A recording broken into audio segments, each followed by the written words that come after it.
We have all gone through life events that have shaped us to be who we are today. Now, some memories could be really good because they help us through life, but others might not be so good. This story reminds us of why memories could be important. Wild Grapes by Robert Frost. What tree may not the fig be gathered from? The grape may not be gathered from the birch. It's all you know the grape or know the birch. As a girl, gathered from the birch myself, equally with my weight in grapes one autumn. I ought to know what tree the grape is fruit of. I was born, I suppose, like everyone, and grew to be a little boyish girl.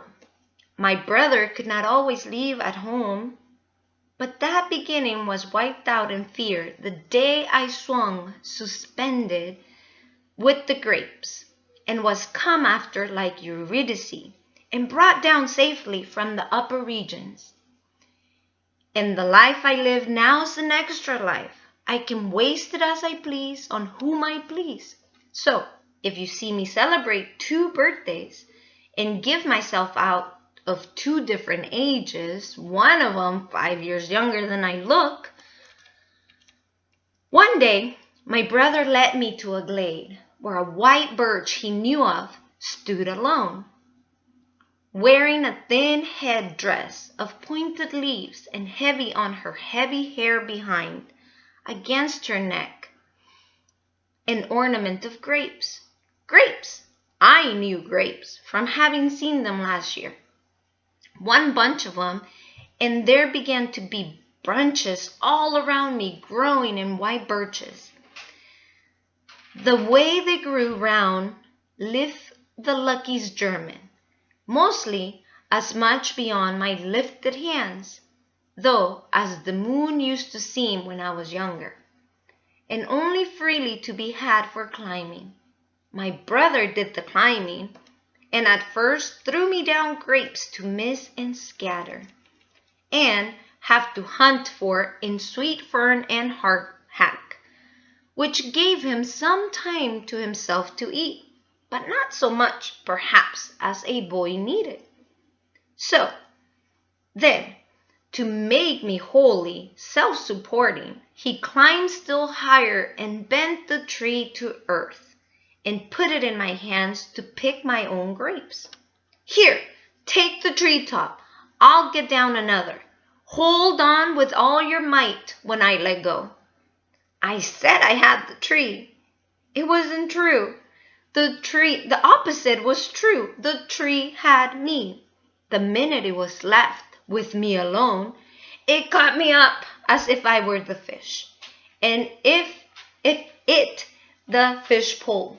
So I was translated to loud cries from my brother of, "Let go!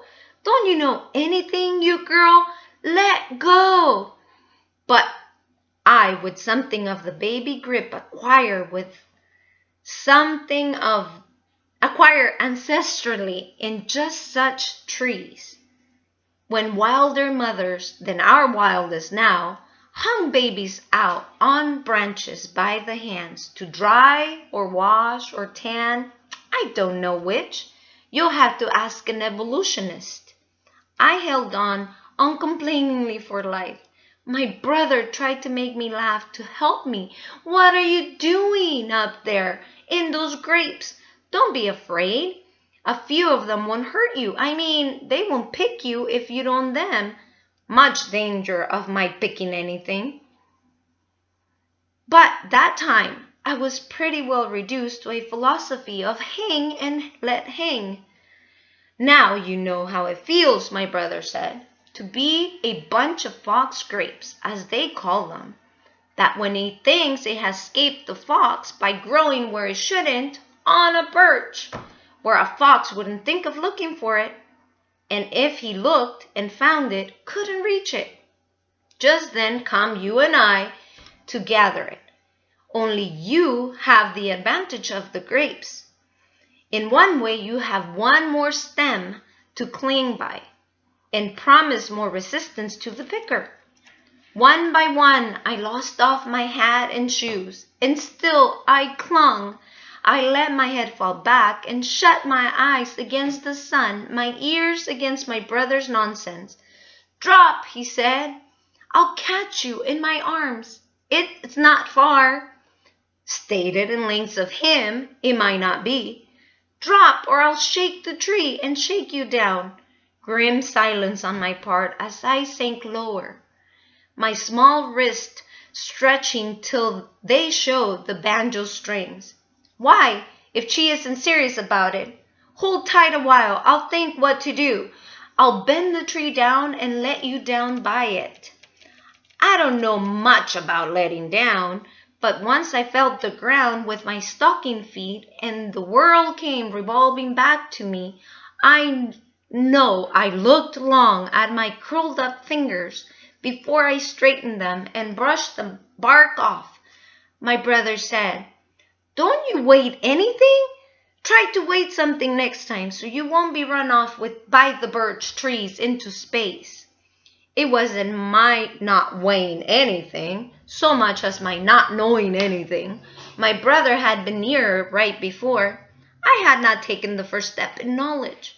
I had not learned to let go with the hands, as still I have not learned to do with the heart. And have no wish to with the heart, nor need that I can see. The mind is not the heart.